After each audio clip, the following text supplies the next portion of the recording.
غيتا في عمرها 4 سنين جات من ايطاليا للمغرب باش دوز العطله الصيفيه مع عائلتها.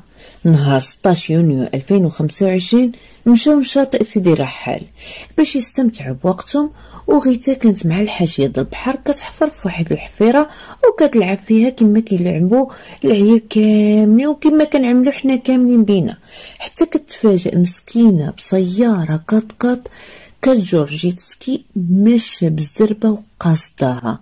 الشيفور كاع ما شافها ودخل فيها، الجسد ديالها مسكينه طرف السما، والناس وباها كلشي تصدم من الفاجعه اللي وقعت قدامهم.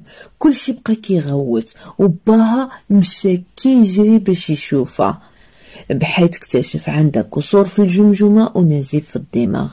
والغريب في هذه القضيه ان باه ديال الشيفور اللي دخل في غيتا قال نباها ديال غيتا حنا كاع ما كنخافوا منك ولا من الدرك حيت حنا لاباس علينا.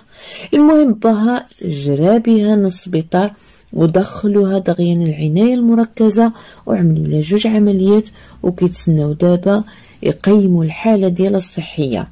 اما خانه شدوه وفي عمره غير 20